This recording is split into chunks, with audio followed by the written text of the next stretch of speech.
Ang kwentong ito ay hango sa totoong buhay. Mula ito sa isa nating kabayan na itago na lamang natin sa pangalang Kalawin. Ito ay naganap sa Lanao del Sur. Kumpara sa kadalasang gamit ng mga antingero, naiiba ang tangan ni Kalawin dahil hindi ito nagmula sa kalikasan kung hindi sa buto ng napas lang na aswang. Binata pa lamang nang matutunan ang pakikipaglaban. Saksi siya sa masalimuot na pangyayari sa paligid. Gawa ng iba't ibang pangkat ng terorista ang nakakasalamuha sa araw-araw.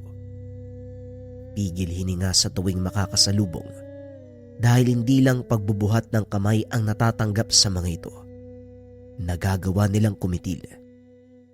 Sila rin ang dahilan kung bakit maagang na maalam ang mahal niya sa buhay.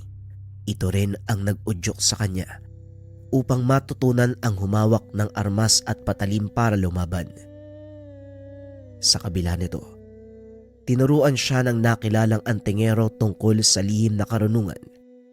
May tuturing na buwis buhay ang kanilang pang-araw-araw, kaya kinakailangan ng mabisang proteksyon sa kamatayan.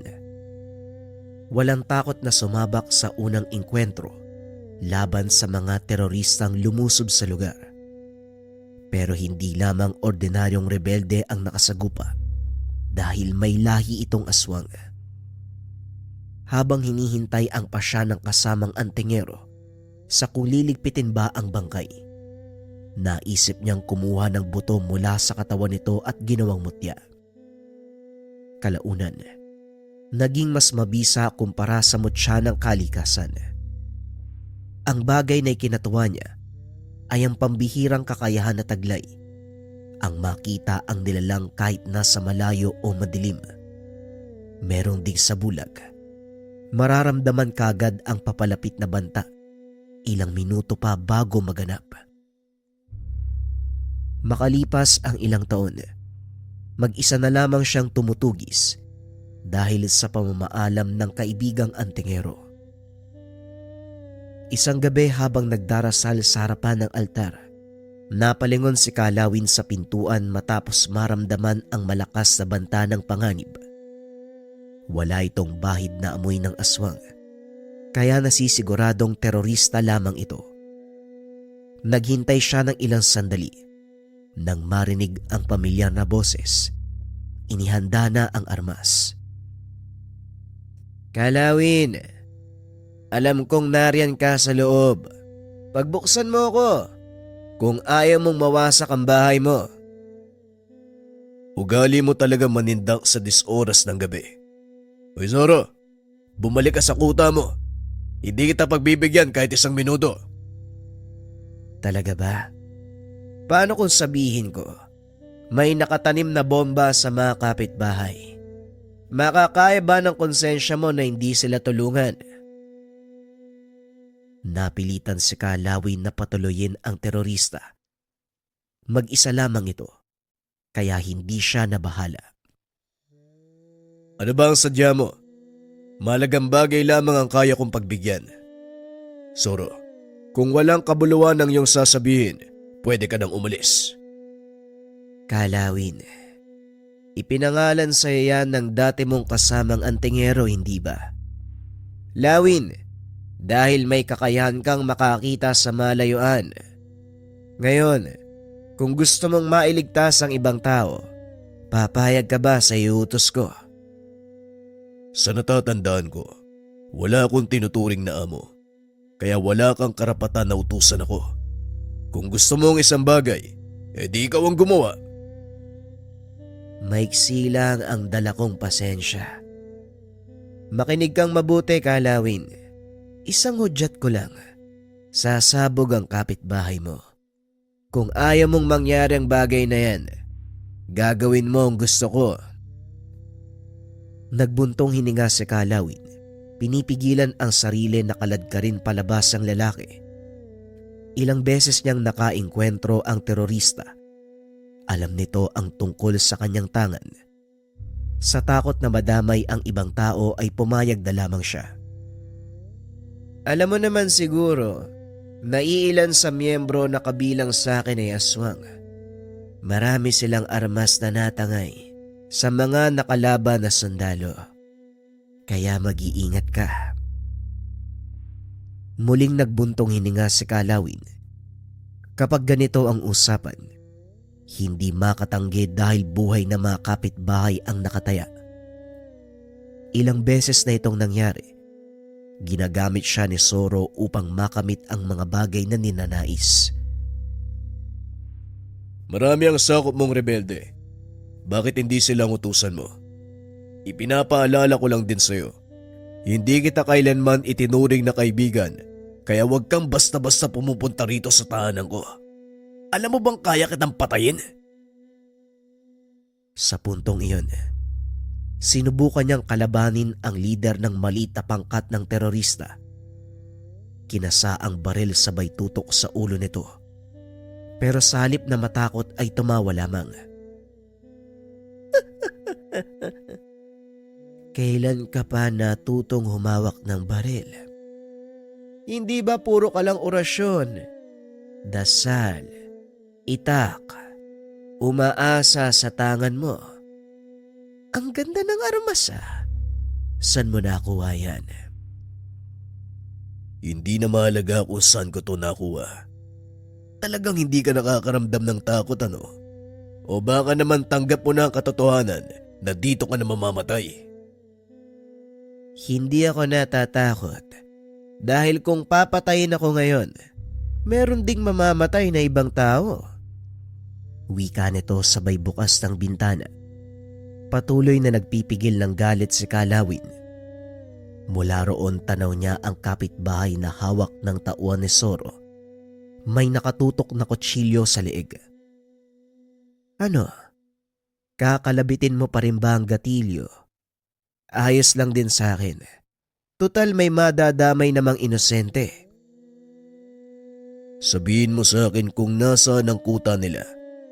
Anong oras? At ano pa ang kukunin? Humalakhak si Zoro sabay labas ng tahanan. Binitawan na rin ng mga tauhan nito ang pamilyang ginawang pain. Hindi na lamang siya nagsalita pa. Hinatid ng masamang tingin ang mapang-aping terorista. Lawin, pumayag ka na naman ba sa utos ng Zoro na yon? Gagamitin ka lamang niya para sa sariling hangarin at grupo nila. Hinayaan mo na lang sana siya. Tapos ano? Hayaan ko ring mamatay kayo ng pamilya mo, pati ang ibang tao na kaya niyang idamay. Naiintindihan ko ang pagmamahal mo sa amin, pero sana naman huwag kang magpapagamit. Magiging sunod-sunuran ka na lang ba sa mga rebeldeng yan?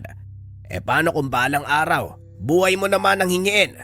Magpapaubaya ka. Kung nabubuhay lamang si Katonyo, natitiyak ko mapapagalitan ka. Kinabukasan, maaga siyang nagtungo sa bundok kung saan nagkukuta ang rebeldeng lulusubin.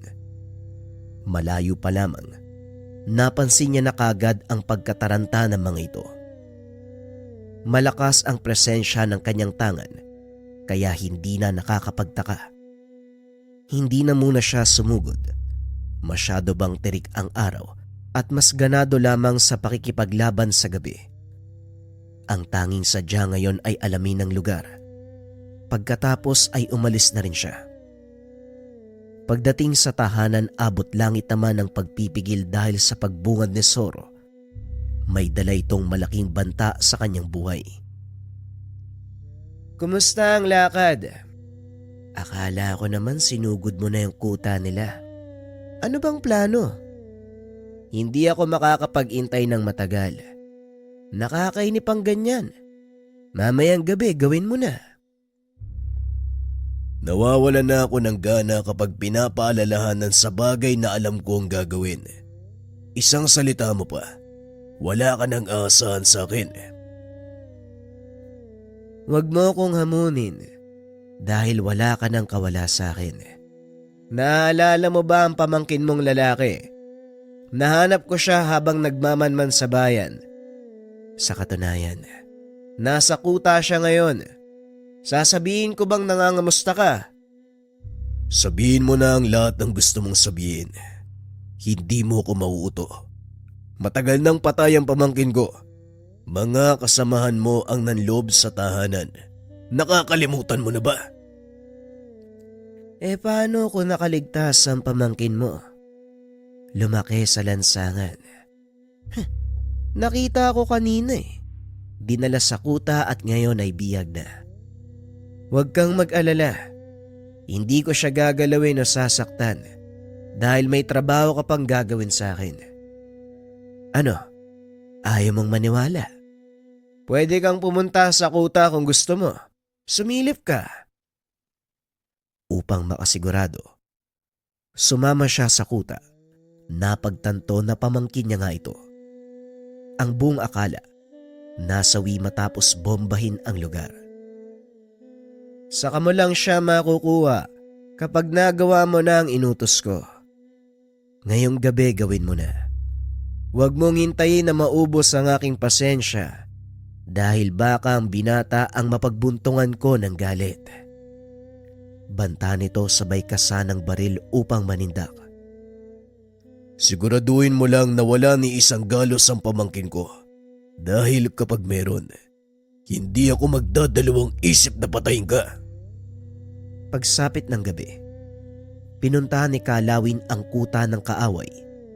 Mangilan-ngilan na lamang ang naroon. Nagsialisan ang karamihan para maghanap ng mabibiktima. Hindi to umabot ng 10 at 3 sa kanila ang may lahi. Matapos matakpan ng muka ay dahan-dahan siyang lumusob. Una niyang itinumba ang mga nakabantay sa likuran. Tao lamang ito, kaya ang ginawa ay pinatulog lamang. Sunod ay ang 2 aswang. Pinagsabay niya at dahil naunahan sa pag-atake, walang kahirap-hirap na naibagsak. Pasimple siyang pumasok sa loob kung saan nakalagay ang mga armas na kukuhain. May aswang doon na nakabantay, pero hindi siya napansin. Hindi na nag-abalang sugurin. Binalingan niya ang kahon na pinaglalagyan ng mga baril at dahan-dahan itong hinanda para tangin. Tangka na sanang aalis nang humarang ang nilalang. Sa pagkakataong ito, nakapagpalit ng anyo, mabangis na humarap sa kanya. Hanga rin ako sa pangkat na to. Nagsama-sama ang aswang at mga taong ubod ng kasamaan. Mabuti na gawa mong pigilan ng sarili na wag sunggaban ng kasamaang tao mo. Wika ni Kalawin.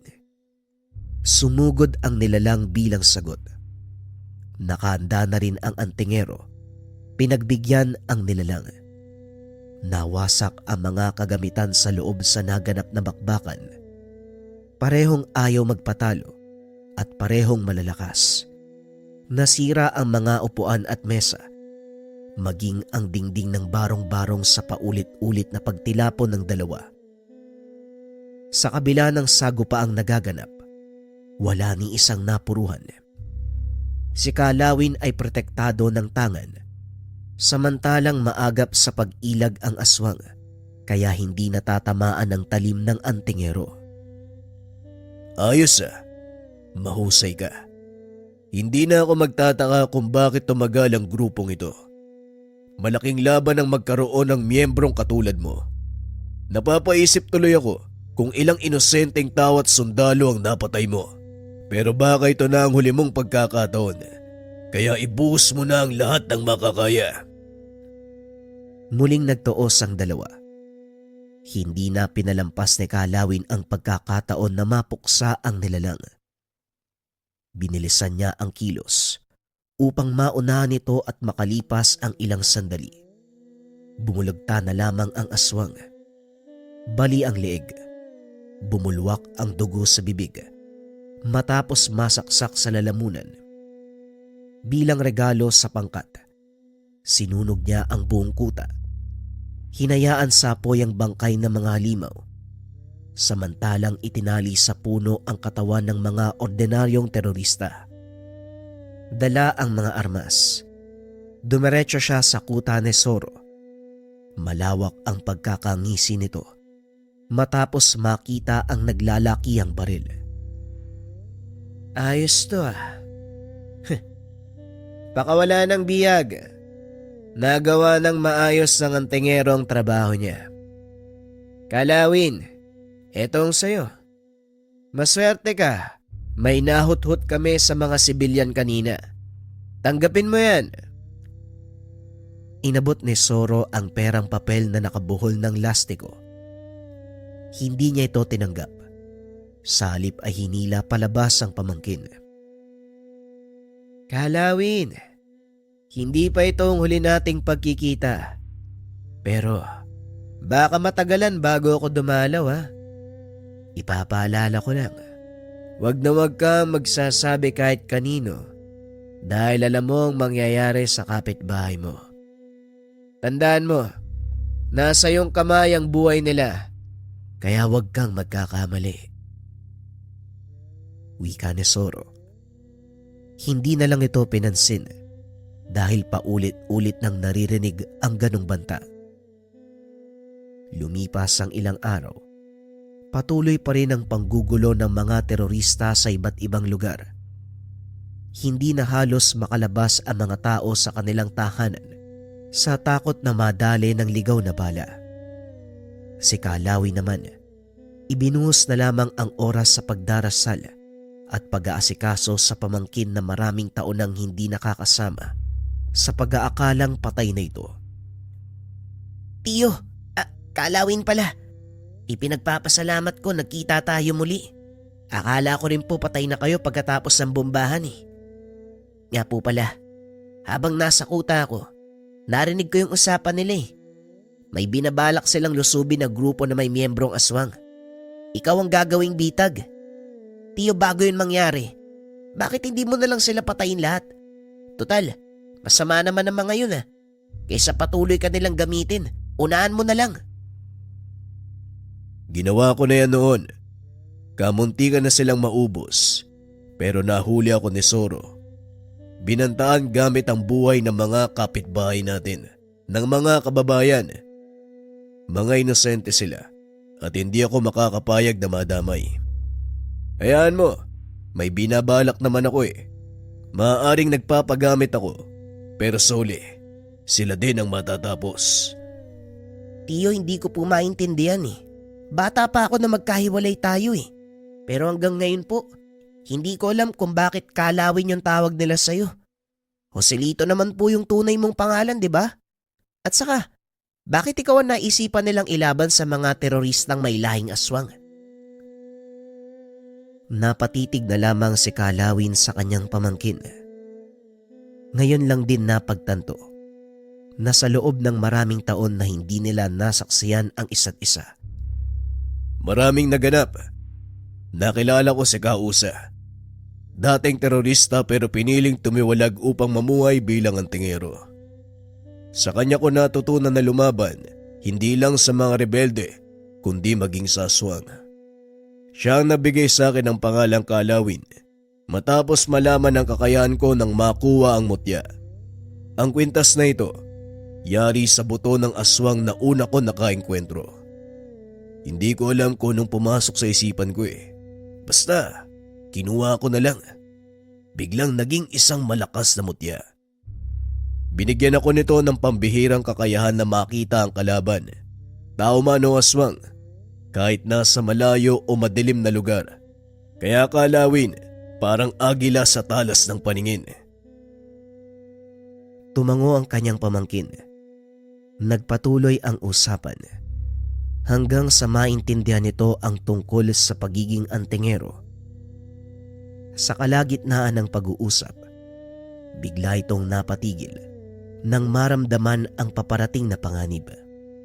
Kaagad niyang pinatago ang binata habang siya ay naghahanda. Lumipas ang ilang sandali. Nakarating na sa kanilang tahanan ang mga ito. Boss, sigurado ko dito umuwi yung lalaki lumusob sa kuta natin kanina. Mabuti nga, nakatakas pa ako nung isa-isa niyang pinagpapapatay yung kasama natin eh. Sa tingin ko, hindi ordinaryong tao ang lalaking yun. Nagawang matalo ang miyembro nating may lahi. Ang natangay niyang armas ay dinala sa kuta ni Soro. Sigurado ko magkasabwat ang dalawa. At ang lalaki isang antingero. Bombay na lang kaya natin yung bahay. Kung sa kuta ni Soro hinatid ang natangay na armas, ibig sabihin lamang ginamit niya ang lalaking ito. Kilala natin si Soro. Ugali niyang gamitin ang lahat ng mapapakinabangan. Umatras tayo. Huwag nating guluhin ang lalaki. Biktima lamang siya. Si Soro ang puntahan natin. Nakahinga si Kalawin sa naging pasya ng mga terorista. Hindi niya ito inasahan, pero ipinagpapasalamat na din dahil hindi magugulo ang gabi at walang madadamay. Tiyo, dapat na talagang itigil ng koneksyon mo kay Soro. Maging ikaw nasa peligro na oh. Mabuti ngayon naintindihan ng terorista ang kalagayan mo. Paano kung sa susunod hindi na? Napaisip si Kalawin sa sinabi ng pamangkin. Tinitimbang niya ang lahat. At nang makapagpasya, hindi na makapag-antay na mangyari ang binabalak. Jose, konting oras na lang matatapos na rin ang paggamit sa akin ni Soro. Kung magtatagumpay ang terorista sa paglusob, makakawala na ako sa banta niya. Sa ngayon ang pinanghahawakan ni Kalawin, ang tagumpay ng kalabang terorista ng pangkat ni Soro. Sa muling pagsapit ng gabi, hindi makatulog ang antingero sa banta na nararamdaman. Malakas ito. Hindi siya mapakali at katulad ng inasahan. May lumusob. Hindi terorista kung hindi aswang. Nagmamadali siyang lumabas upang masundan ang amoy ng nilalang. Nakita na rin niya ang mga figura nito doon sa may kabundukan. Malayo pa pero tanaw na. Pagkarating, bumungad kagad ang takbong binibiktima ang mga sibilyan at ang kanyang kinagulat ay naroon si Soro. Mga batang ihahandog ko dahil yan ang gusto nyo, hindi ba? Siguro sapat na ito. Kung sasali kayo ngayon din, linggo-linggo, may makakaing laman at dugo. Hayop ka, Soro. Maging ang mga bata dinamay mo sa kalokohan. Ngayon mas nagkaroon ako ng rason para patayin ka. Nagulat si Soro sa biglaan niyang pagsulpot. Ikaw pa ang may ganang magalit. Gayong ikaw ang dahilan kung bakit nalagasan kami.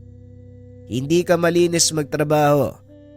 Hinayaan mong may makakita nung nilusob mo ang kuta ng kaaway ko. Ngayon binalikan kami at inatake. Mabibilang na lamang sa daliri ang natira. Masisisi mo ba ako kung gusto kong maganap ng panibagong miyembro? Ayos din naman to, hindi ba? May lahi na ang aking iniimbitahan para hindi na kita guluin pa. Ayaw mo ba yun? Isa lang ang gusto kong gawin ngayon, Soro. Yun ay patayin ka at ibaon sa hukay kasama ng mga tauhan mo. Kagad sumugod si Kalawin. Naging alisto ang bagong kasama ni Soro. Humarang ang mga ito matapos makapagpalit ng anyo. Nagsitakbuhan ng iba. Hila-hila ang mga batang iaalay sana. Itinodo niya ang pakikipagbakbakan. Walang sinayang na oras. Lumipas lamang ang ilang sandali. Nagsibulagta sa lupa ang mga aswang. Sa pagkataranta ng iba, nagpaputok sila. Ibinuhusan lahat ng balang kargada pero wala ni isang bumaon sa katawan ng antingero. Sa takot ay kumaripas ng takbo. Tatakas na rin sana si Soro pero nahawakan sa braso at binalian pa. Kalawin, patawarin mo ko. Patawarin mo ko. Hinding-hindi na ako uulit. Huwag mo lang akong patayin. Pagmamakaawa nito. Sa kalagitnaan ng pag-inda ng nabaling braso, binalian din ng paa upang hindi na makalakad. Ang tagal kong nagtiis sa'yo. Hindi ko alam sa ganitong paraan ka pala lalambot. Mag-aari-arihan ka pa. Nabalian ka lang ng braso, maaray ka na. Huwag mo kong itulad sa'yo. Hindi ka tinatablan. Ordinaryong tao lang ako. Mangmang! Sabihin mo ang gusto mong sabihin. Dahil ito na ang huli mong pagkakataon. Tama na ang kasamaan mo, Soro. Manahimik ka sa kabilang buhay. Hindi na nagpaawat si Kalawin. Paulit-ulit na sinuntok si Soro hanggang sa mawasak ang bungo. Bilang panapos, binaril niya gamit ang sarili nitong armas upang masigurado. Pagkatapos iniwanan niyang nakatihaya sa kabundukan. Ilang linggo ang lumipas. Nanibago si Kalawin sa kapayapaan ng paligid. Wala nang pagsalakay ng aswang. At higit sa lahat, walang Soro na paulit-ulit ng gugulo sa kanya. Nagsisisi rin siya dahil naniwala sa banta nito na papasabugin ang mga kapitbahay sa sandaling kakalaban. Pero yun pala, palabas lamang ang lahat ng ito. Walang nakatanim na bomba. Nautakan ako ni Soro Sana pala, inalam ko kung gaano katotoo yung sinasabi niya. Napahaba tuloy yung pagtitiis ko. Ay nako, Tombira, may lakas ka nga. Mahina naman yung utak mo. Ayos lang po yan, Tiyo. Ang mahalaga, wala na si Soro. Yun nga kaso hindi maalis sa isip ko ang tagal kong nauto. Nakakainis talaga. Binigyan nga ako ng kakayahan. Ang hina naman ng utak ko. Hindi naman siguro mahina yung utak mo, Tiyo. Baka sadyang mabuti lang yung puso mo. Ayaw mong madama yung ibang tao. Siguro nga tama ka. Pero mas pipiliin ko na maging ututo. Maprotektahan lamang ang mga tao. Hindi ko kayang isakripisyo ang buhay ng mga inosente para lamang sa maling galaw ko. Kung sakaling meron mang bagong Soro ang lumabas, mas magiging mapagmatsyag ako. Mas magiging maingat. Isang bagay lang masisiguro ko. Hindi masasaktan ng mga kababaryo hanggat nandito ako sa ating kuta. Maraming salamat sa pakikinig ng ating kwento. Ang susunod nating istorya, mga kabayan, ay isang bagsak. Ang kwentong ito ay hango sa totoong buhay. Mula ito sa isa nating kabayan na itago na lang natin sa pangalang Dan. Walang eksaktong taon. Kalibo Aklan. Nakakapagod pala talaga magbungkal ng lupa. Hindi ba natin pwedeng itanim na lang ng direkta yung mga buto ng kalabasa? Wika ni Dan. Hindi pwede, Dan. Kailangang maluwag ang lupa habang tumutubo ang kalabasa para kumalat ng maayos ang ugat at lumaki sila ng maayos. Wika ng kanyang lolo na si Lolo Abel. Bakit naman yung mga ligaw na damo? Tumutubo naman ng maayos kahit hindi mo inaalagaan. Di ba dapat pareho lang sila? Ganito kasi yan. May kakayahan silang pangalagaan ng sarili laban sa ibang pananim. Kaya nilang mabuhay ng hindi nakadepende sa pag-aalaga ng mga tao. Dahil, ano ko ba ipapaliwanag to? Dinisenyo sila sa ganung paraan. Samantalang ang mga kalabasa at ibang pananim natin sa bukid, walang ganong kakayahan. Pagpapaliwanag ni Lolo Abel. Hindi naman po yata patas yun, Lolo. Kung yung ibang tanim, dinisenyo sa ganong pamamaraan, bakit hindi na lang lahatin? Akala ko ba, lahat ng ginawa dito sa mundo pantay-pantay? Pero bakit ganon? Magkakaiba sila. Muling tanong ng paslit. Natawa na lamang ang matanda. Hindi na nito sinagot pa ang katanungan ng apo. Nang mga panong iyon, 10 taong gulang si Dan. Namumuhay kasama si Lolo Abel na isang magsasaka. Bukod sa paghahalaman, napakadami nitong alagang baka at kalabaw. Iniwan ng mga magulang ang paslit nung 2 taong gulang pa lamang ito. Kinakailangan nilang magtrabaho upang mabigyan ng sustento ang bata. Kaso nga lang, sa kasamaang palad, Naghiwalay ang mag-asawa. Nagkaroon ng sari-sariling pamilya.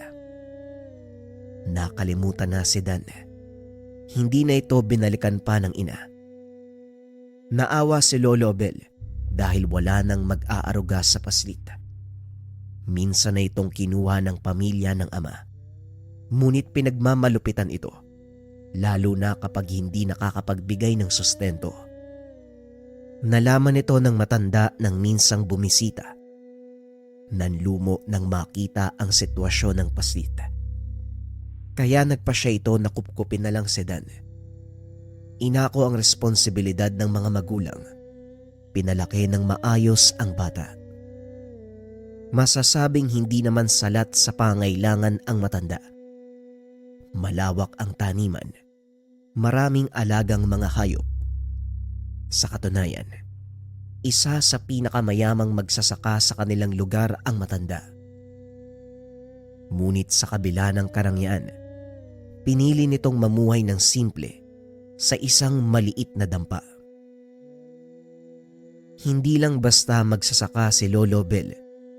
Kilala ito bilang mahusay na manggagamot. Bagaman hindi gaanong tumatanggap ng pasyente, may mga taong makakapagpatunay na may kakayahan nitong magpagaling ng mga karamdaman.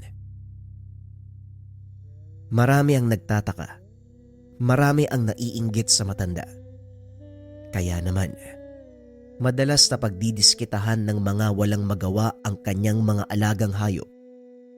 Ngunit hindi nagtatagal. Kinakarma ang mga ito na para bang may kung sinong gumagante para sa matanda. Minsan magkasama ang maglolo habang nagpapakain ng mga alagang manok. Tumakbo si Dan papunta sa kulungan ng mga baka upang tignan ang mga maliliit na guya. Tuwang-tuwa ang paslit sa tuwing nakikitang tumatakbo ang mga munting baka sa malawak na damuhan. Ngunit ng mga sandaling iyon, napansin ni Dan na kulang ng 2 ang mga guya. Dali-dali itong pumasok sa torel upang tignan. Baka hindi lang nakalabas ang mga ito. Ngunit nang lumo ang paslit, nang makitang nakahandusay sa lupa ang 2 nawawalang guya. Bumubula ang bibig ng mga ito na tila nakakain ng lason. Tinignan ni Dan ang paligid. Napansin nito ang isang makamandag na ahas. Dali-daling tumakbo ang paslit upang ipaalam sa matanda ang nangyari. Sigurado ka ba sa sinasabi mo? Paanong magkakaroon ng ulupong sa lugar na ito? Hindi naman lumalaki ang mga ganong uri ng ahas sa probinsya natin. Hindi po ako pwedeng magkamali. Yun po yung ahas na nakita ko sa libro namin eh. Tapos ang sabi pa nga po, makamandag daw po yung mga ganong ahas. Bilisan niyo po lolo, baka may makagat pang ibang hayop. Tugon ng paslit. Dali-daling naglakad ang matanda papasok sa torel ng baka. Nakita nga nito ang 2 guya. Nakahiga na sa lupa. Hinanap ni Lolo Abel ang kinaroroonan ng ahas. Nakumpirmang ito nga ay isang ulupong. Sino naman kaya ang nagpakawala ng ahas na yan dito? Nung nakaraan, balingayaw. Ngayon naman ulupong. Ano na kaya ang susunod na papakawalan ng mga taong yan? Ay mamaya makakita ako dito ng halimaw. Wika ni Lolo Abel. Pag nahuli ko sila, ipapasipa ko yung mga yan kay Bulas. Teka, nasan nga pala si Bulas? Wika ng paslit habang iniikot ang tingin sa paligid. Maya-maya pa ay sumipol ang matanda. Lumantad ang napakagandang itim na kabayo. Oh, yan na ang kaibigan mo. Kumuha ka ng damo at tubig, lagyan mo ng kaunting asin para ganahan siya sa pag-inom. Wika ni Lolo Bel. Dali-dali namang tumakbo si Dan para sundin ang utos ng matanda. Lingid sa kaalaman ng paslit, Hindi to pangkaraniwang kabayo. Mukhang may nangyayari na hindi maganda sa Torel. Ano ang may paglilingkod ko sa'yo, Tandang Abel?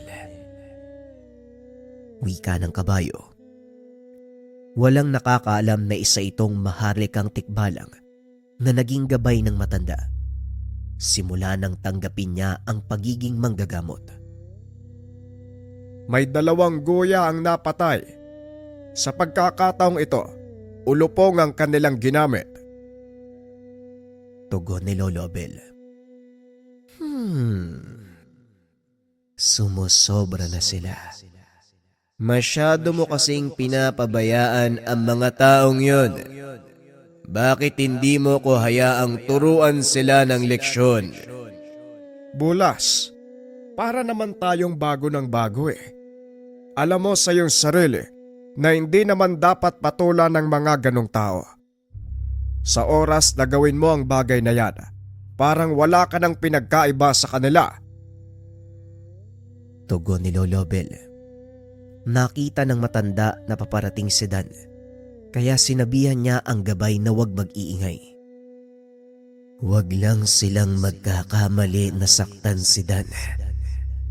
Sa oras na gawin nila ang bagay na yon, hindi ko sila mapapatawad. Wika ng nilalang. Sabay lapit sa bata na may dala ng balde ng tubig. Meron ding hila-hila si Dan, kariton na may laman na binungkos na dayami. O yan Bulas, kumain ka na. Sariwa pa yung mga dayami na yan ha. Kaya paniguradong masarap yan. Wika ng paslit. Pinagmamasdan ito habang kumakain ang alagang kabayo. Samantalang si Lolo Abel naman, napakalayo ng tingin. Nagulat na lang ito nang biglang hilahin ng paslit ang hawak niyang sombrero. Ikaw talagang bata ka. Palagi mo kong ginugulat ah. Ano, tapos na bang kumain si Bulas? Tanong ni Lolo Abel. Opo. Ayun o, tumakbo na naman palayo. Napapansin ko po ha. Napapansin ko po. Palaging malayo ang tingin nyo. Bakit lo? May problema po ba kayo? Tanong ng paslit. Ang mga taong naiinggit sa atin na po, nagiging sakit na sila ng ulo. Siguro oras na para kumilos eh. Halika, bumalik na tayo sa kubo. Pakawalan mo ang mga aso sa bandang ito para may kumahol kung sakaling pasukin tayo. Wika ni Lolo Abel. Sinunod ni Dan ang utos nito. Pagsapit ng gabi habang naghahapunan, narinig ni Dan ang pagkahol ng mga alaga na nasa kulungan ng baka. Kumuha ng pang-ilaw ang paslit at inilawan ito. Nakita ng paslit ang mga alagang aso. Nakaharap sa bahagi kung saan makapalang damo. Itinutok ni Dan ang ilaw kung saan nakatingin ang mga aso. Doon ay napansin ng bata ang isang pares ng mata. Nakatago ito sa makapal na talahib habang nagmamasid sa paligid. Lo, parang may nakita ako mata ng tao dun oh. Dun sa kinakaulan ng mga aso. Wika ng paslit. Sigurado ka ba, iho? Baka naman isa lang yan sa mga alaga nating kambing. Lolo, hindi ako sigurado kung sa kambing yung mga matang yun eh. Mapula po kasi. Parang sa butiki. Dito na nagsimulang kabahan ng matanda nang sabihin ni Dan na parang mata ng butike ang nakita. Saan banda? Ituro mo sa akin. Nandyan pa ba siya? Opo, nakatitig lang po sa atin oh. Tugon ng paslit. Kinuha ng matanda ang hawak nitong pang-ilaw. Itinapat at inikot ang tingin sa direksyon ng mga aso hanggang sa makita nito ang sinasabi ni Dan. Pumasok ka sa loob ng bahay po. Huwag kang lalabas hanggat hindi ko sinasabi. Wika ng matanda. Sumunod ang paslit at bahagyang binuksan ang bintana upang makita ang nangyayari sa labas. Naglalakad si Lolo Abel papunta sa kinaroroonan ng mga aso. Habang papalapit ito, nakita ni Dan ang alagang sibulas. Naglalakad papunta sa matanda. Medyo malayo na ang bahaging iyon sa kanilang kubo, kaya hindi na maririnig ni Dan ang mga gagawing ingay ng matanda.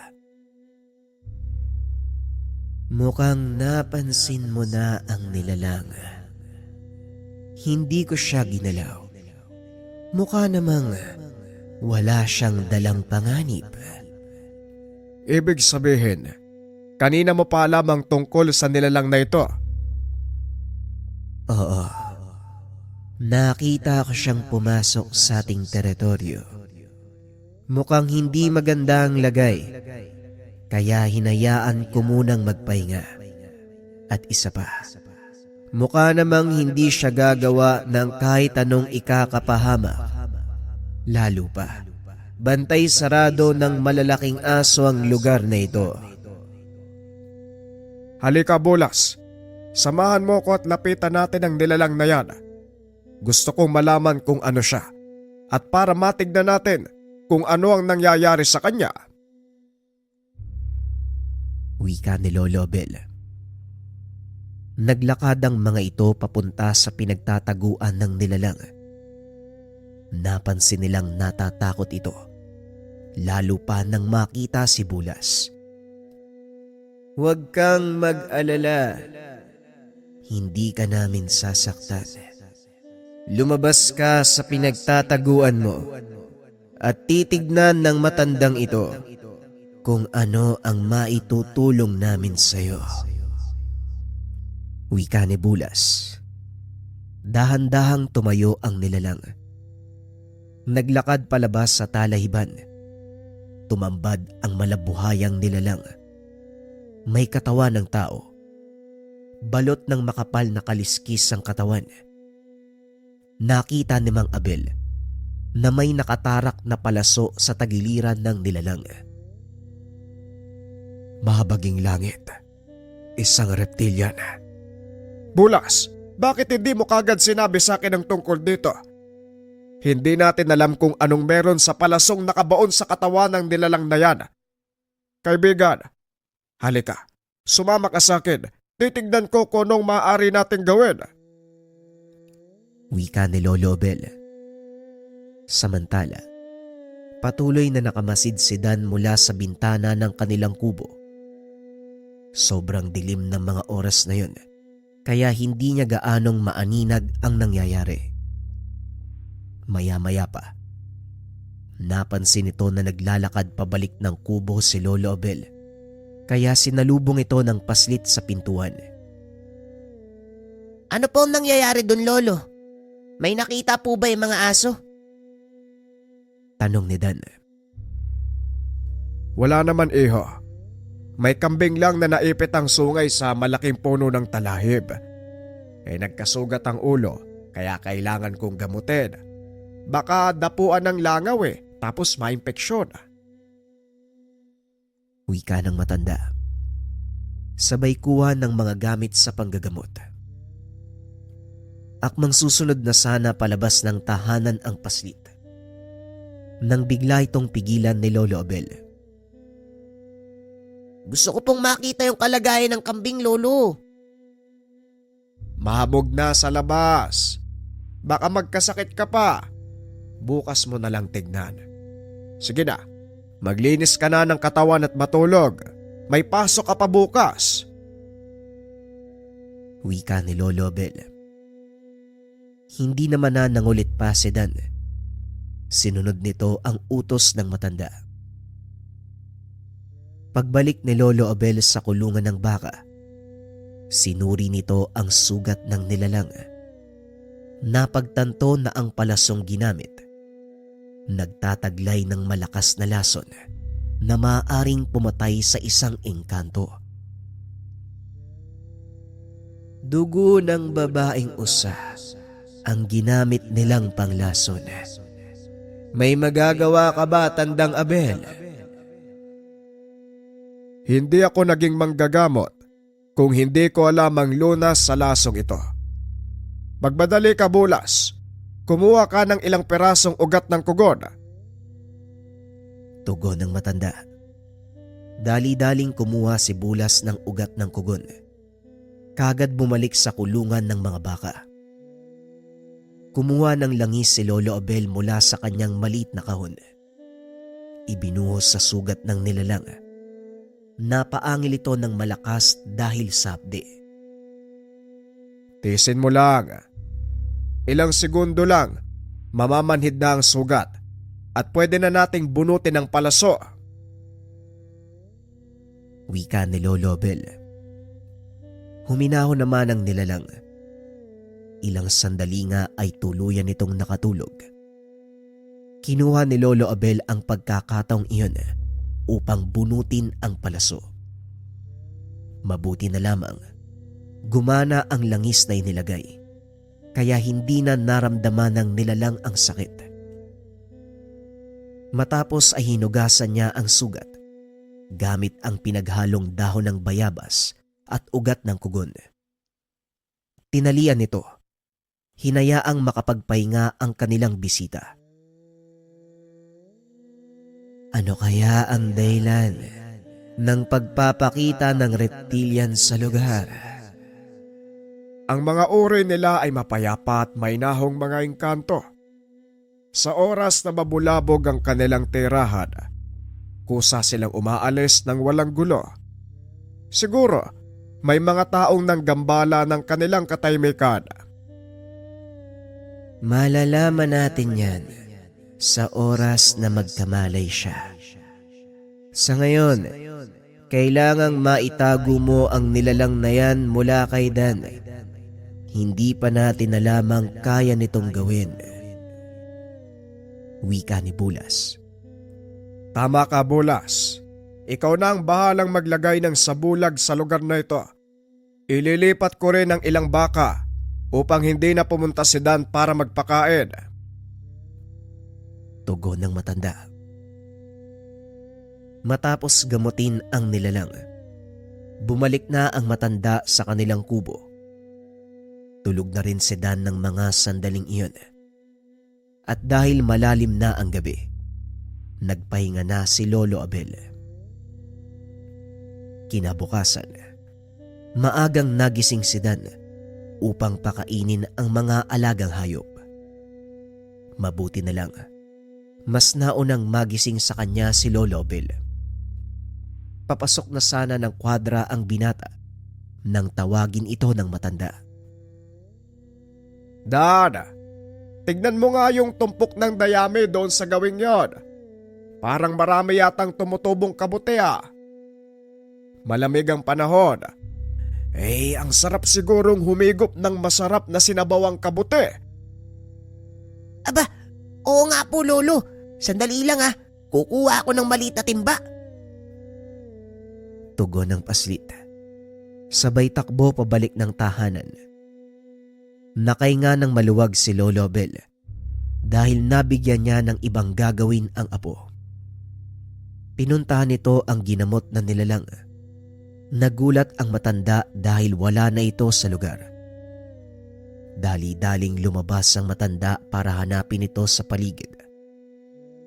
Akmang lalabas na sa kwadra, sinalubong ito ng reptilian. Ano ang dahilan mo? Bakit mo ko tinulungan? Hindi ka ba natatakot sa akin? Maaari kitang patayin dahil nakita mo ko. Hay ikaw, wag mo nga akong ginugulat ng ganyan. Ito naman, kumusta ang kalagayan mo? Tugon ng matanda. Sabay upo at nagsindi ng tabako. Sagutin mo ang tanong ko, matanda. Bakit mo tinulungan ang isang kagaya ko?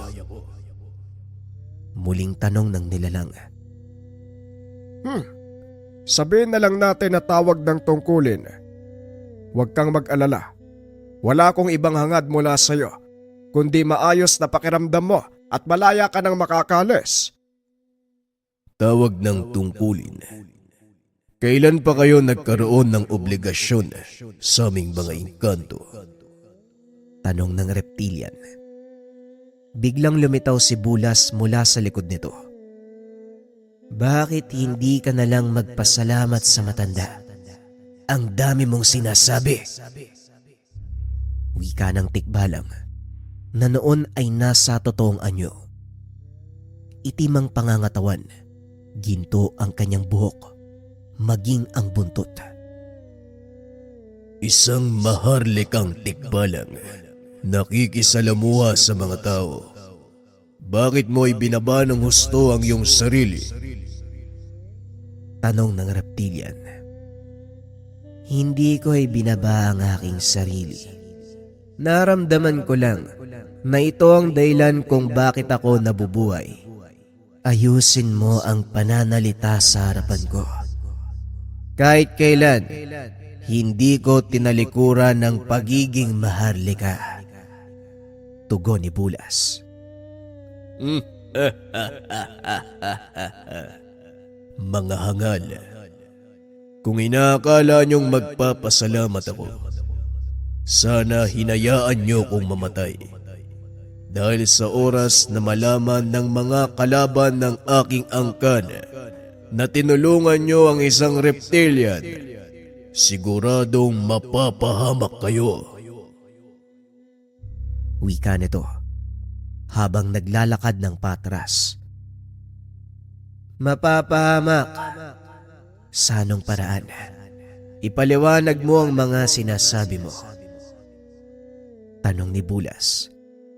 Ngunit hindi na sumagot pa ang nilalang. Bigla itong pumasok sa mga kugon. Tuluyang naglaho. Mukhang may malalim na ibig sabihin ang mga kataganang nilalang na yon, Bulas. Bakit hindi mo alamin kung ano ang totoong nangyari sa kanila? Wika ni Lolo Abel. Alam ko ang pinagkakanlungan ng mga reptilian sa mundong ito.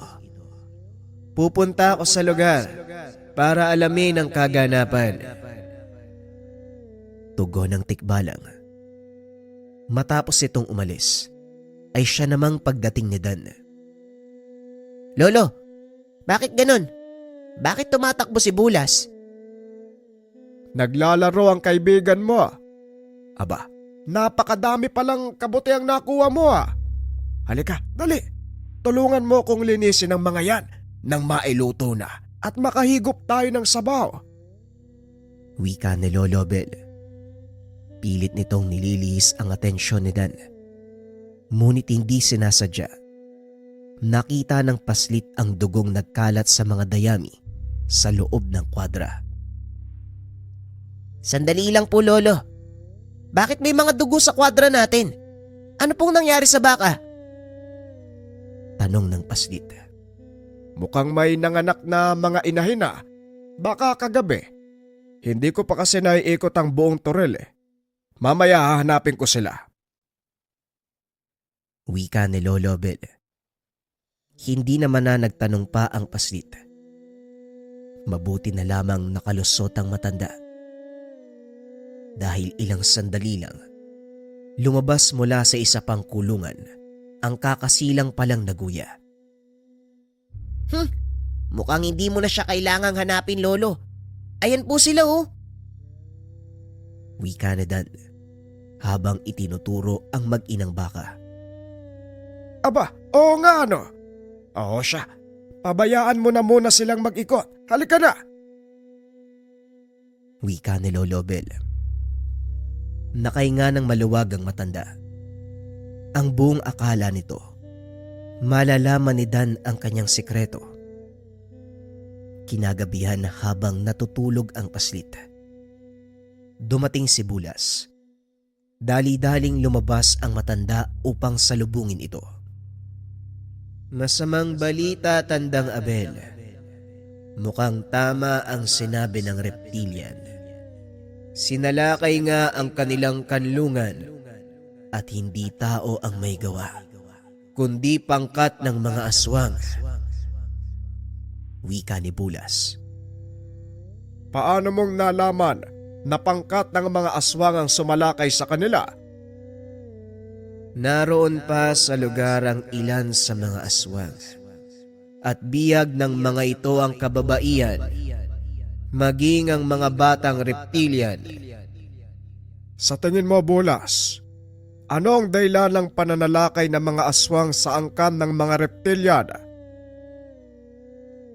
Isa lang ang nakikita ko, Tandang Abel. At yun ay ang matagal ng hidwaan sa dalawang lahi.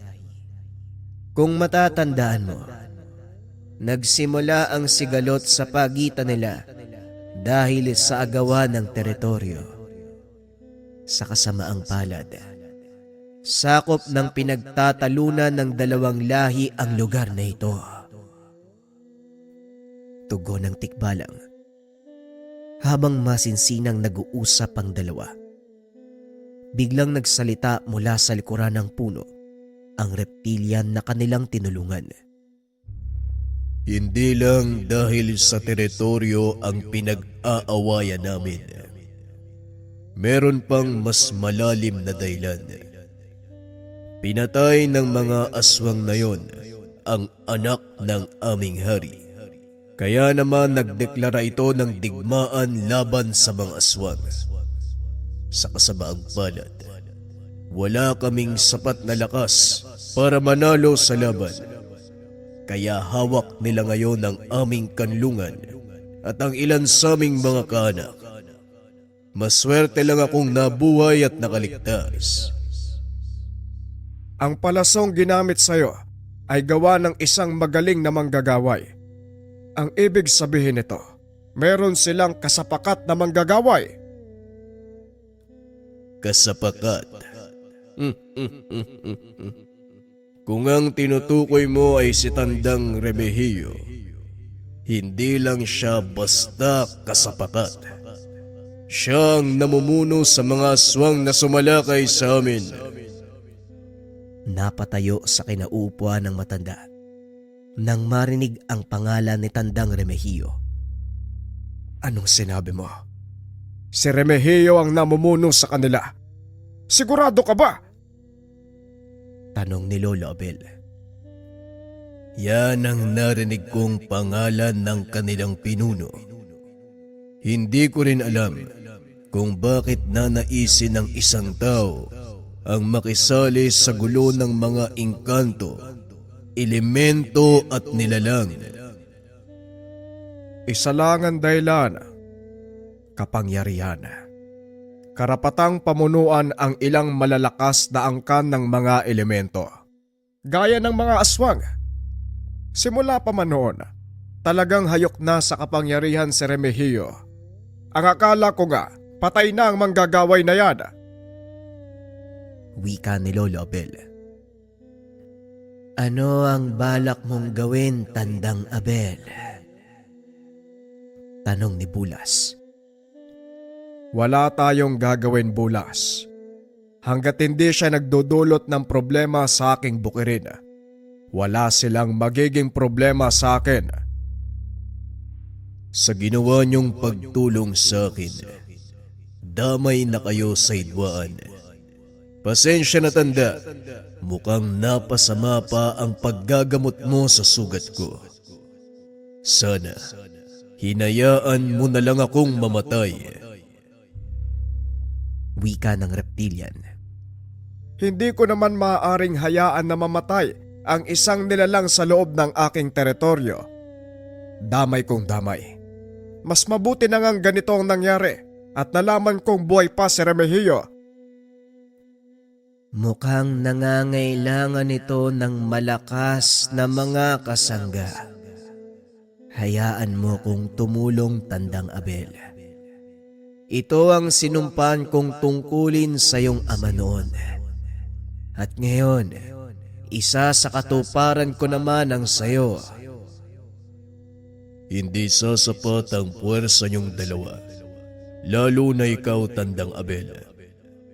Masyadong malakas ang pinagsamang puwersa ng mga aswang, pati na rin ni Tandang Remigio. Wika ng reptilian. Huwag kang mag-alala. Kilala ko ang Caracas ni Remigio.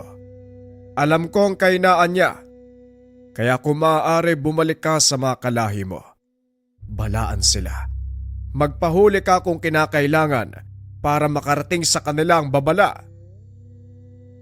Sa kalagitnaan ng pag-uusap ng tatlo, bigla namang nagsalita si Dan. Lolo, sino po yung mga taong yan? Bakit po? Hindi na ituloy ng paslit ang sasabihin nang mapagtanto na hindi tao ang kausap ng matanda. Bakit gising ka pa? Ikaw talagang bata ka. Sige na mga kasama, umalis na kayo dito. Wika ni Lolo Bel. Nakatulala lang si Dan ng mga oras na yun. Hindi to nagsasalita. Dan, apo, ayos ka lang ba? Anong nangyari sa'yo? Niyuyugyog ng matanda ang paslit hanggang sa makabalik ito sa wisyo. Si Bulas po ba yung nakita ko kanina? Bakit po naging tao yung kalahati ng katawan niya?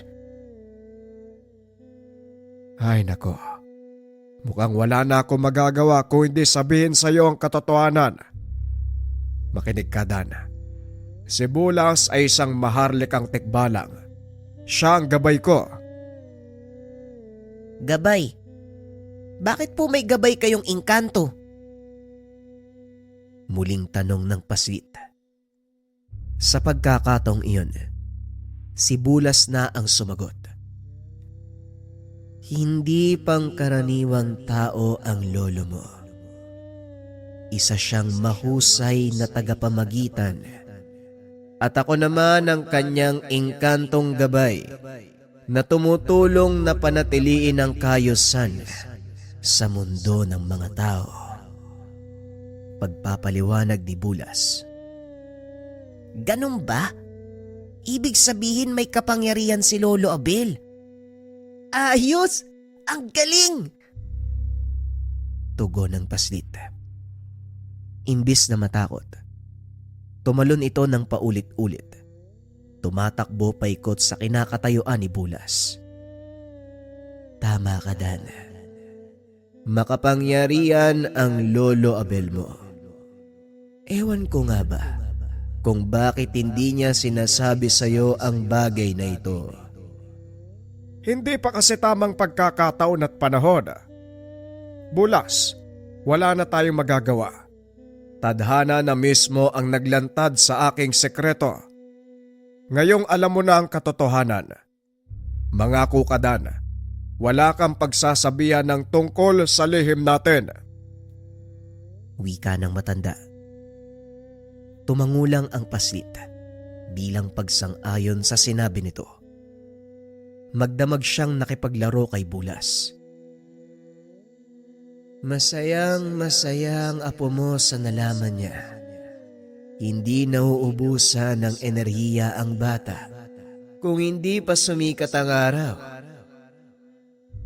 Wika ni Bulas habang kalong-kalong ang tulog na si Dan. Naloko na. Hindi na naman makakapasok ng paaralan ng batang yan. Bueno, maaaring ikaw na lang ang magdala sa kanya papasok sa bahay, Bulas. Wika ni Lolo Abel. Binuhat ng tikbalang ang paslit. Dinala ito sa loob ng tahanan. Matapos ay bumalik kay Lolo Abel upang makipag-usap. Malaki ang nakikita kong potensyal sa apo mo, Tandang Abel. Wala akong naramdamang takot sa kanya. Simula nang makita niya ako, maging ang reptilian. Likas sa kanya ang pagiging matapang. Alam ko. Ngunit hanggat maaari, gusto kong iiwas si Dan sa masalimuot na buhay na pinasok ko. Kaso nga lang, mukhang nakatadhana din ang bata na maging kahalili ko. Balang araw, siya mismo ang papalit sa aking tungkulin. Wika ni Lolo Abel. Lumipas ang ilang araw. Wala namang nangyaring kakaiba. Nagpatuloy lang sa mga gawain ang maglolo. Sa kabila ng katotohanan na may kasama silang hindi pangkaraniwang nilalang. Tila nasanay na din si Dan sa presensya ni Bulas. Unti-unti na ding tinuruan ni Lolo Obel ang bata sa mga gawain bilang isang manggagamot. Ito ang unang hakbang na kailangan mong matutunan. Dapat marunong kang manggamot. Nang sa ganon, kung sakaling magtamo ka ng pinsala, kaya mong gamutin ang sarili mo. Wika ni Lolo Obel. Ang hirap naman po kasi ng pinapagawa niyo, Lolo. Hindi ko pa maintindihan yung mga salitang nakasulat sa maliit na libro. Hindi ba pwedeng palakihan yung mga letra dito? Ang liliit. Walang madali sa buhay, apo. Sa ngayon, magaan pa ang iyong dinadala dahil bata ka pa. Kalaunan, mauunawaan mo ang sinasabi ko. Kaya habang bata ka, sikapin mo ang matuto. Nang sa ganon pagdating ng panahon, hindi ka mangangapa at magagampanan mo ng maayos ang mga tungkuling nakaatang sa balikat mo. Wika ni Lolo Obel. Tungkulin. Gaya po ng ano, Lolo? Pag-aalaga ng mga hayop dito sa bukid? Kayang-kaya ko po yun. Wika ni Dan. Ang pag-aalaga sa mga hayop natin ay isa lang sa mga responsibilidad mo. Kung tutusin, hapaw pa ito. May mas malaki ka pang tungkuling kailangang gampanan. Darating din ang panahon para sa iyo, po. O siya, ipagpatuloy mo na ang pagbabasa ng mga dasal na yan. Wika ni Lolo Obel. Matapos ay iniwan na nito si Dan. Pwede namang direktang ituro sa kanya ang mga pamamaraan. Bakit hindi na lang yon ang gawin mo? Tanong ni Bulas. Mas maganda kung matututo si Dan sa sarili niyang pamamaraan. Nang sa ganon, siya mismo ang makahanap ng paraan at solusyon sa mga problemang pwedeng makaharap. Wika ni Lolo Obel. Nagpatuloy ang pag-aaral ni Dan. Sa kabila ng murang edad, determinado itong matutunan ang mga gampanin ni Lolo Obel. Hanggang isang gabi, isinama siya nito sa kagubatan.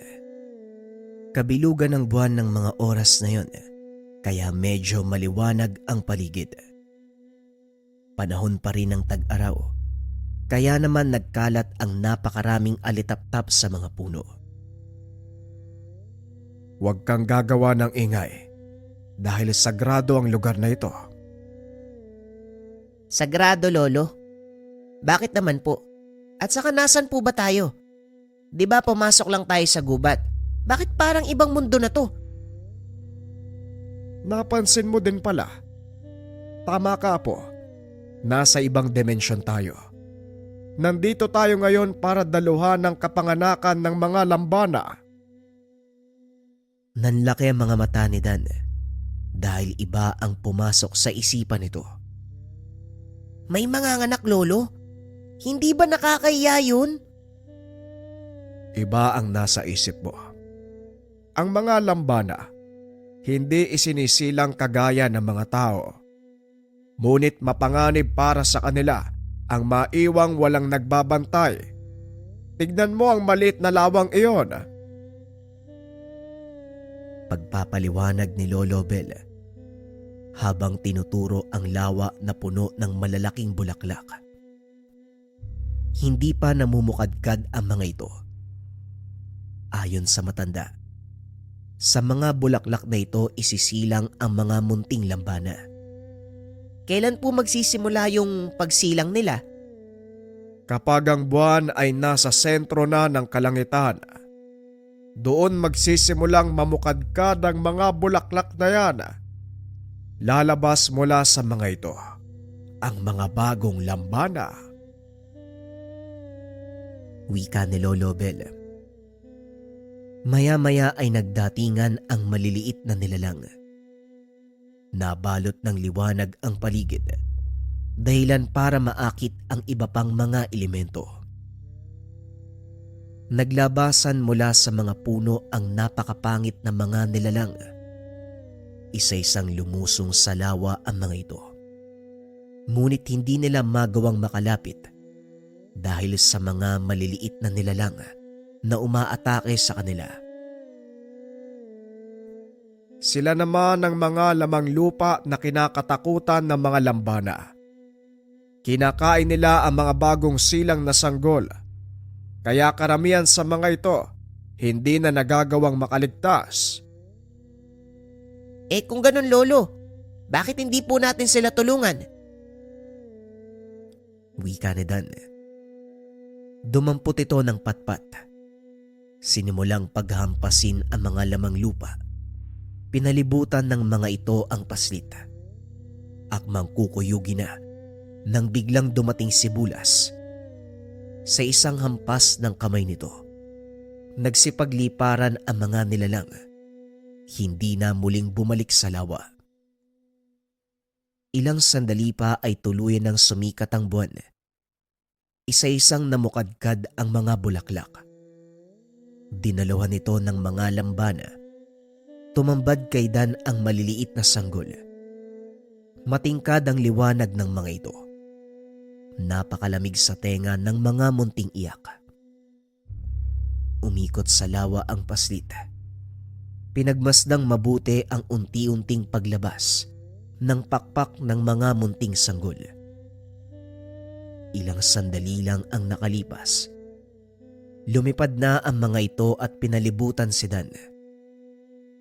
Tuwang-tuwa ang paslit sa napakagandang tanawin. Ngunit nanlumo ito nang biglang naglaglagan ang matatandang lambana. Lolo, bakit po sila nalalaglag? Ano pong nangyayari?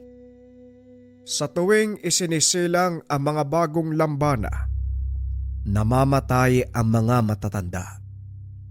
Ito ang kanilang buhay. Dinala kita dito para matutunan ng isa sa pinakamahalagang aral sa buhay. Wika ni Lolo Abel. Aral? Ano naman po yun, Lolo? Ang mga lambana ay may ginagampanang mahalagang papel sa parehong mundo ng mga tao, pati na rin ang engkanto. Sila ang nagiging daan kung bakit lumalago ang mga kagubatan dito sa atin. Meron silang kapangyarihan na magpagaling ng may mga sakit na halaman. Dahil dito, dumarating sa punto na uubos ang kanilang enerhiya at sa bandang huli ay tuluyang namamatay. Ngunit sa pamamagitan ng ibinigay nilang lakas sa kalikasan, isinisilang ang mga bagong lambana. Ang aral na gusto kong matutunan mo, Apo. Lahat tayo ay may katungkulang kailangang gampanan. Ngunit hindi habang buhay, tayo ang gagawa nun. Darating ang panahon, manghihina ang katawan natin, makakalimot ang isipan at tuluyang mamamaalam sa mundong ito. Ngunit dahil sa legasiyang iniwan natin sa mundo, may mga taong pinili para sundan ang mga yabag natin at ipagpatuloy ang ating sinimulan. Pagpapaliwanag ni Lolo Abel. Ang ibig sabihin ni Tandang Abel, darating ang panahon na mamamatay siya at ikaw ang magpapatuloy ng kanyang sinimulan. Kaya kanya hinahanda dahil may mabigat na responsibilidad na nag-aantay sa iyo. Wika ni Bulas. Nauunawaan ko, Bulas.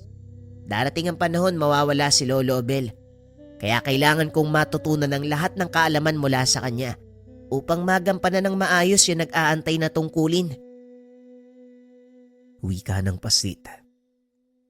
Hindi akalain ni Lolo Abel na maririnig niya ang mga katagang iyon sa isang 10 taong gulang na bata.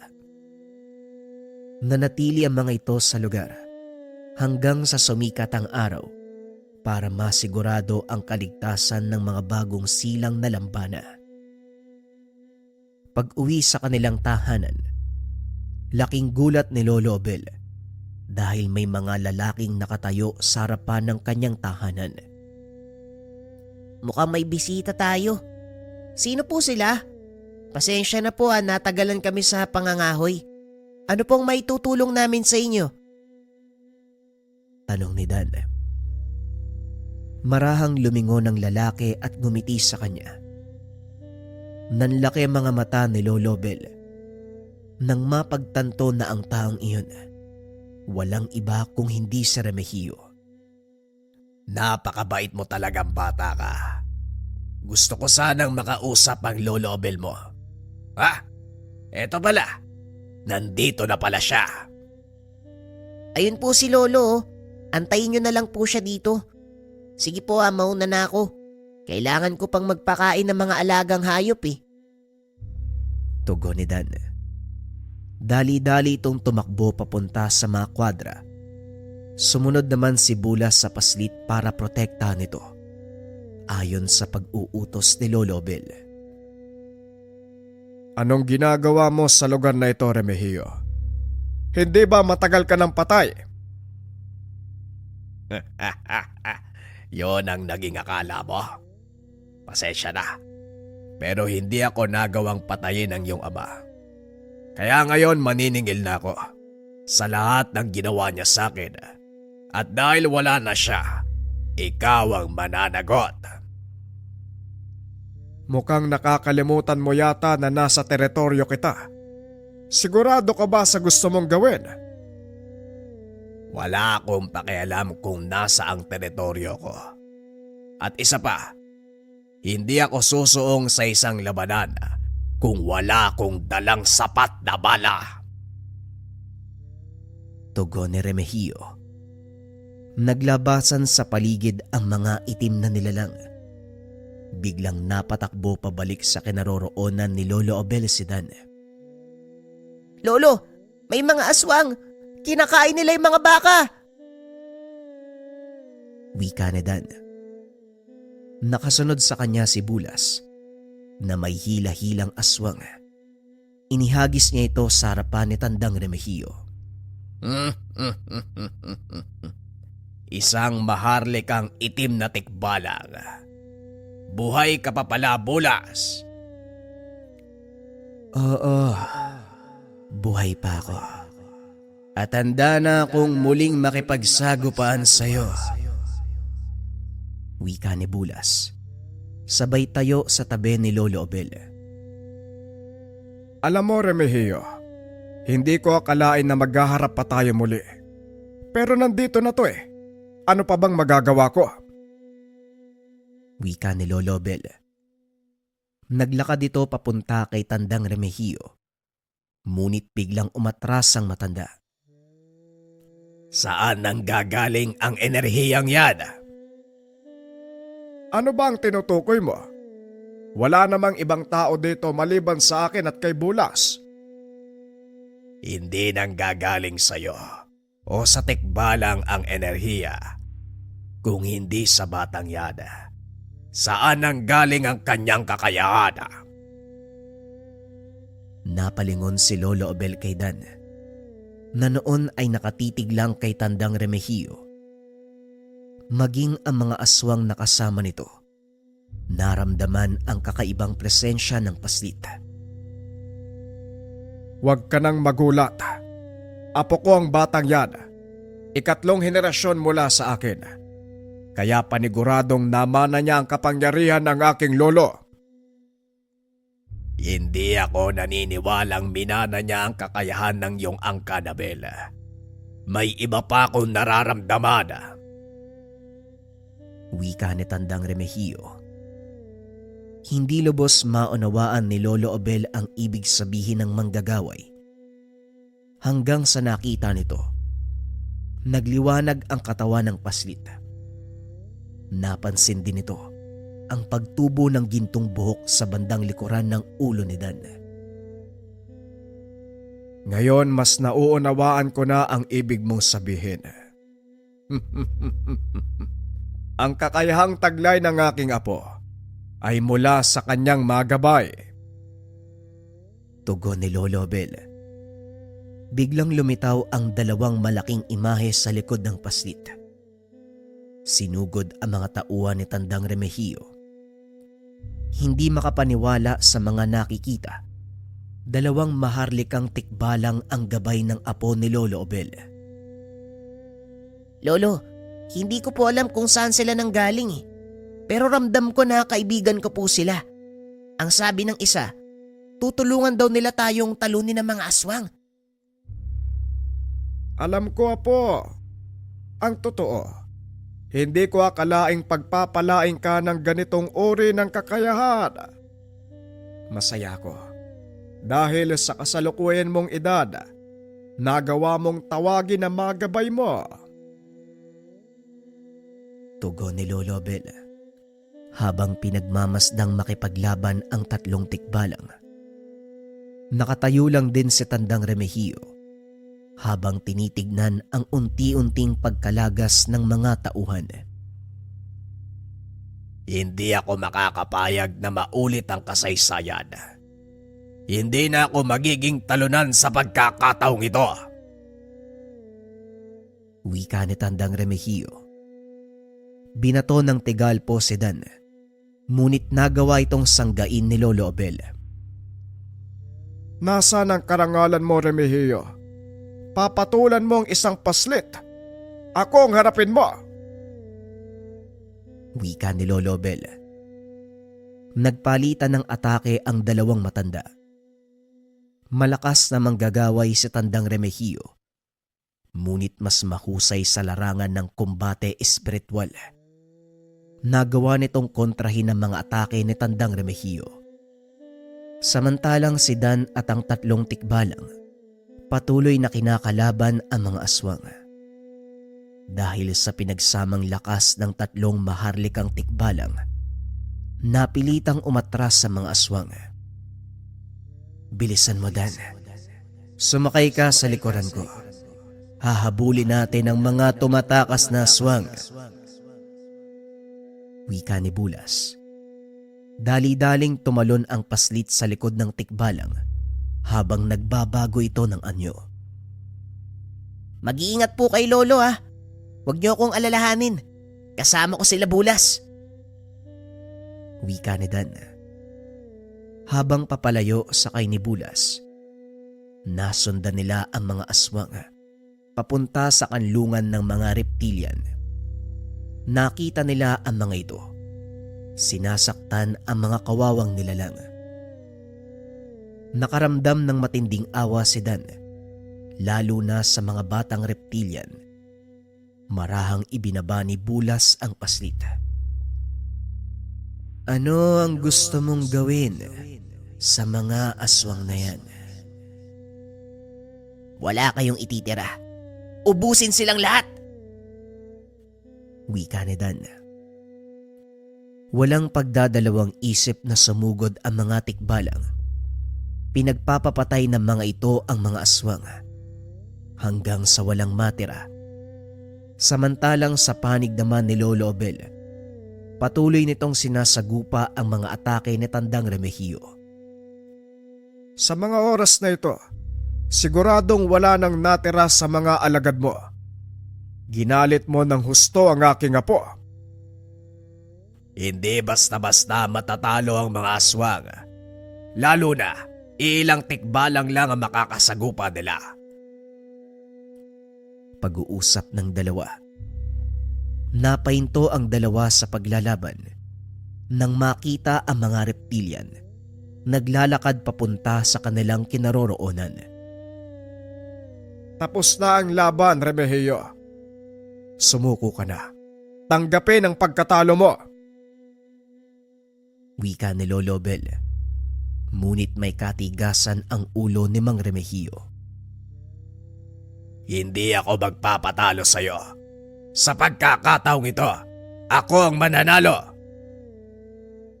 Wika ng matanda. Sabay bato ng tigalpo kay Lolo Abel. Sinangga ng matanda ang atake nito. Ibinalik sa kanya. Dahan-dahang nanigas ang katawan ni Tandang Remigio hanggang sa napalo dito sa lupa. Tanggapin mo ang sarili mong atake. Namnamin ang parusang dulot nito. Wika ni Lolo Abel. Matapos ay biglang sumabog ang ulo ni Tandang Remigio. Nagsigawan ang mga reptilian nang makita ang pagkatalo ng kalaban. Hindi nyo alam kung gaano katagal naming minithi ang kalayaan. Malaki ang pasasalamat ko sa inyo. Habang buhay naming tatanawing utang na loob ang sakripisyo ng pagtulong. Wika ng reptilian. Matapos ay nagpaalam na ang mga ito upang bumalik sa nasirang kanlungan. Ang pangyayaring iyon ang nagbukas ng kakayahan ni Dan. Pinaglinang ito ng paslit hanggang sa sumapit sa wastong gulang. Pinili ng binata ang daan sa pagiging manggagamot. Marami ang natulungan nito, kaya naman hindi na tumutol si Lolo Abel. Nararapat lang ang pinili mong daan na po. Sa totoo, ito ang pinakanais ko para sa iyong ina. Kaso nga lang mas pinili niyang mamuhay sa syudad.